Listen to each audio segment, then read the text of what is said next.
Recentemente, meu marido me confrontou na minha fé. Eu acho que você já viveu isso em algum momento, talvez não com alguma pessoa fazendo isso, mas com o Espírito Santo incomodando você aí também. E eu tava reclamando, questionando algumas coisas, falando aqui, e ele olhou pra mim e falou assim: amor, você é uma pessoa de tanta fé. Você é uma pessoa que ora, você é uma pessoa que lê a palavra, você é uma pessoa dedicada na presença do Senhor, você é uma pessoa que prega sobre fé, que fala sobre fé. E onde está a sua fé? Será que Deus não pode fazer o que você espera? Será que Deus não pode suprir a sua expectativa? E ele falou assim pra mim, né? E aquilo me confrontou.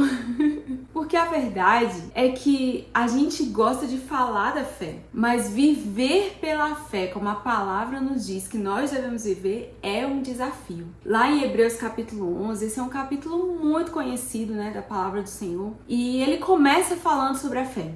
Fala assim que a fé é a certeza daquilo que nós esperamos, convencidos das coisas que nós não vemos. Ou seja, eu estou convencida de algo que eu ainda não vi, mas eu tenho certeza que ele vai chegar. E aí, depois que começa a falar sobre a fé, o texto vai listando pessoas que viveram essa realidade, que muitas vezes parece muito distante de nós. Pelo menos pareceu para mim. Esses homens e essas mulheres listados aqui, eles tiveram uma capacidade de crer, de esperar com uma convicção independente das circunstâncias, do cenário, né? Muitas vezes tudo estava dizendo o contrário e ainda assim eles tiveram fé. Eles creram além do que os seus olhos poderiam ver. Mas se a gente olhar direitinho, a gente vai ver que a fé deles não os isentou de viver problemas, de enfrentar dores, de viver algumas dificuldades e desafios. Pelo contrário, muitas vezes foi essa a realidade que eles viveram a maior parte da sua vida. Mas quando chega no final do capítulo, eles são chamados de heróis. Diz o texto que o mundo não era digno deles e todos eles tiveram mérito reconhecido por causa da fé. Eu não sei vocês, mas muitas vezes eu leio esse capítulo e essa semana aconteceu a mesma coisa, né? Eu estava lendo esse capítulo e eu me vi assim tão distante. Meu Deus, esses homens, essas mulheres estão tão distantes de mim, parece que eles são superiores. Às vezes a gente cria essa ideia na nossa cabeça, né? De que eram homens diferentes, porque eram heróis, eram pessoas de um material diferente. Eles estavam num patamar diferente do nosso. Mas essa perspectiva é exatamente porque nós não nos vemos nesse lugar de fé. Nós olhamos para nós mesmos e não conseguimos ter esse nível de confiança em Deus. Nós temos no nosso discurso, mas muitas vezes nós não temos na nossa prática, na convicção do nosso coração. Porque é muito fácil falar que a gente crê em Deus, mas viver pela fé é um desafio. Muitas vezes nós olhamos para nós e não encontramos em nós essa capacidade de crer além do que os nossos olhos podem ver. Mas se tem o registro do nome deles na palavra, é porque existe algo que nós precisamos aprender. Alguma lição aqui que nós precisamos extrair. E uma das coisas que a gente não pode esquecer é que esses homens eram tão humanos quanto nós. Eles eram gente como a gente. Eles enfrentaram dores como a gente enfrenta. Mas eles venceram as dores, eles venceram as batalhas, eles venceram os desafios. Quem sabe não é isso que Deus espera de nós? Que nós sejamos os heróis da fé dos nossos dias. Então vamos aprender com eles. Eu quero te propor a estar comigo, não só hoje, mas nos próximos vídeos que vão vir, porque eu vou começar a falar um por um de cada um desses heróis que a Bíblia relata aqui. E o primeiro herói que está descrito é Abel. No versículo 4 diz: pela fé, Abel ofereceu a Deus um sacrifício maior que o de Caim, e por isso ele foi reconhecido como justo, ao receber de Deus esse testemunho com base nas suas ofertas.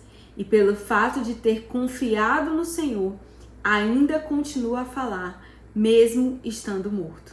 Qual foi o mérito de Abel?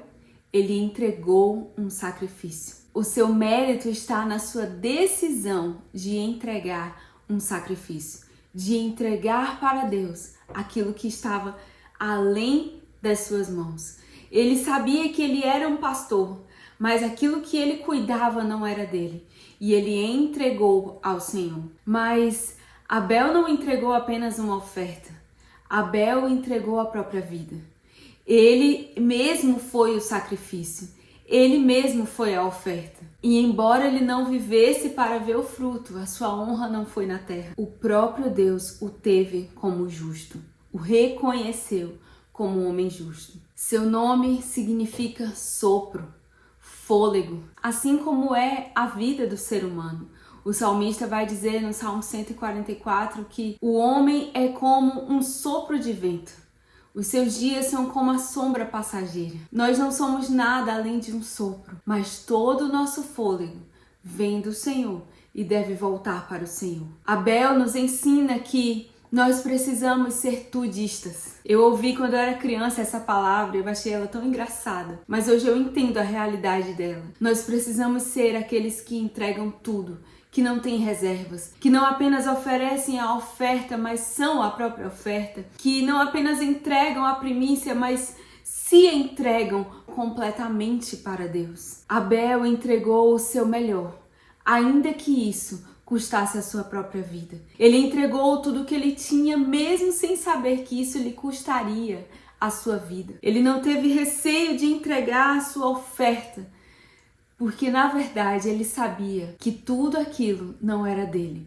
Então ele só estava devolvendo. E não é difícil devolver aquilo que não lhe pertence. Não é difícil entregar aquilo que você só está cuidando para alguém. E é por isso que o texto diz que mesmo estando morto, ele ainda continua a falar. Porque quando nós morremos para nós mesmos, aí já não é mais a nossa voz que fala. Quando Abel morreu, Deus questionou Caim e disse: onde está o teu irmão?